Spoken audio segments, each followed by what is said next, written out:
Hello សួស្តីអ្នកទាំងអស់គ្នាអ្នកដែលអភិរក្ស Cloud Clan ទាំងអស់គ្នាតើអ្នកទាំងអស់គ្នាថ្ងៃនេះខ្ញុំចេញឡងទៀតណាអូខេអ្នកទាំងអស់គ្នាអ្នកដែលចង់ចូល Clan នេះអាចចូលបានអ្នកទាំងអស់គ្នាអ្នកទាំងអស់គ្នាគ្រាន់ចូលក្រុមរបស់យើងទៅនៅក្នុង bio របស់ខ្ញុំក្រុម Telegram ណាអញ្ចឹងយើងមានក្រុម Telegram ហើយជាមួយនឹងក្រុម chat នៅក្នុងនោះអ្នកទាំងអស់គ្នាអញ្ចឹងអ្នកទាំងអស់គ្នាកុំភ្លេចជួយចូល Subscribe Channel YouTube ខ្ញុំណាអូខេអ្នកទាំងអស់គ្នាអាចមើលបានលទ្ធផលដែលយើងវាយ Clan អ្នកទាំងអស់គ្នា Amsterdam អ្នកទាំងអស់គ្នាអើយទឹកដៃខាងយើងក៏មិនធម្មតារីឯទឹកដៃខាងគេក៏មិនធម្មតាអ្នកទាំងអស់គ្នាគឺពេញបាទ 100% ស្មើគ្នាអ្នកទាំងអស់គ្នាបាទខូខៅមែនតើ Clan សានេះបាទនិយាយមែនគឺខូខៅម៉ែខូខៅអូខេ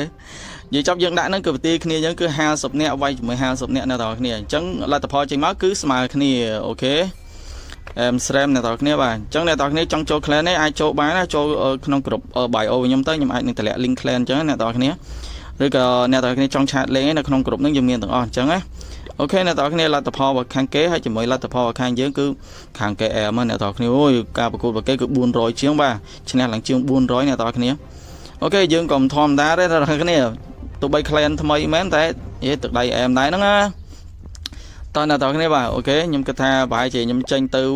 រលុយរស្បៀងហ្នឹងបាទឥឡូវយើងកំពុងតែខ្វះខាតលុយដែរតោះឥឡូវយើង trade តបជំនួយហើយយើងចូលវាយហ្មងទៅអ្នកទាំងអស់គ្នាបាទនៅសមមកប្រកួតចុងក្រោយតោះLet's go ចូលប្រទេសអ្នកមានអ្នកទាំងអស់គ្នាបាទ map គេ map អ្នកមានណា map គេអ្នកមានលុយខ្ញុំអត់មានលុយទេបាទអូខេ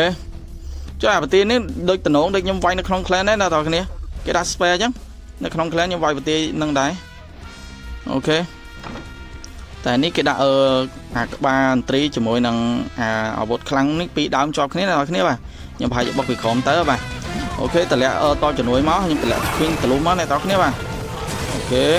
តោះយើងចាប់បានតម្លាក់ Roja នេះមក Super V1 មកតោះអ្នកទាំងអស់គ្នាខ្ញុំដាក់តខ្មោចមួយអ្នកទាំងអស់គ្នាបាទកុំឲ្យអាដើមនោះវាបាញ់Roja អញ្ចឹងអ្នកទាំងអស់គ្នាអូខេយើងគប់បដាច់អានេះមួយមកគឺអែមអ្នកទាំងអស់គ្នាអូខេលុយសុតទេអ្នកទាំងអស់គ្នាបាទគឺ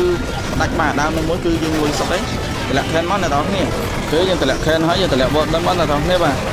អូខេខ្ញុំដាក់ Spare កម្លាំងមួយហើយខ្ញុំតម្លាក់ King តាមទៅLet's go ចូលកូនចៅចូលអូខេខ្ញុំតម្លាក់តោះខ្មោចមកដើម្បីបញ្ឆោតគាត់សុភាវុធរបស់គេអ្នកទាំងគ្នាបាទអូខេគិញមកគេអីតបរបស់គេដូចនៅមូក្រុមដែរនេះដាក់ spare មួយទៀតមកឲ្យចូលមកម៉ាត់ថនហមម្នាក់ម្ដាយគឺបែកទេបាទម៉ាត់មកព្រំបែកតិចបាទអ្នកទាំងគ្នាអូខេដាក់តោះខ្មោចដាក់តកមួយមកLet's go យើងបត់ខ្ញុំនៅស្គីដែរអ្នកទាំងគ្នាអូខេតោះ super មួយអ្នកទាំងគ្នាផាំងតែចឹងអ្នកទាំងគ្នាបាទAmsterdamអូខេនៅតាមអាឡុកអាចចែមនៅម្ដុំហ្នឹងទេអ្នកទាំងគ្នា spare របស់យើងនៅច្រើនអ្នកទាំងគ្នាបាទនៅ spare កម្លាំងផង spare ខ្មោចផងអូខេដាក់ spare ខ្មោចមួយដាក់ spare កក់មួយ Let's go នៅ spare កក់មួយទៀតអ្នកទាំងគ្នាតោះមកចេះអូខេខ្ញុំតោះអូខេយើងចូលអ្នកទាំងគ្នាពីរនាក់អូខេដាក់ spare កម្លាំងមួយ Let's go ដាក់ spare កក់មួយទៀតចូលហើយអ្នកទាំងគ្នាចូល King super មួយអូខេអ្នកទាំងគ្នា Amsterdam កាយ3អ្នកទាំងគ្នាបាទនិយាយចប់ប្រកួតលេខទី8ក៏ខ្ញុំនៅតែកាយ3ដែរអ្នកទាំងគ្នាយើងនៅសល់ឡើង visa 5ទៀតតែអត់ធម្មតា Let's go អញ្ចឹងបានន័យថាការប្រកួតរបស់យើងគឺទី8គឺកាយ3ទេអ្នកទាំងគ្នាបាទអញ្ចឹង Amsterdam អ្នកទាំងគ្នាអូខេលទ្ធផលរបស់យើងវាយគឺម៉ត់ហ្មងអ្នកទាំងគ្នាបាទពៀននេះដាក់ក្រងបានអ្នកទាំងគ្នាAmsterdam អ្នកទាំងគ្នាបាទអញ្ចឹងអ្នកទាំងគ្នាកុំភ្លេចជួយចូល Subscribe Channel YouTube ខ្ញុំមួយហ្នឹងណាហើយកុំភ្លេចចូលក្រុមឲ្យហើយមកប្រយ័ត្នមានព័ត៌មានថ្មីឬក៏ក្រុមយើងតនេអាចឆាតនៅក្នុងហ្នឹងអញ្ចឹង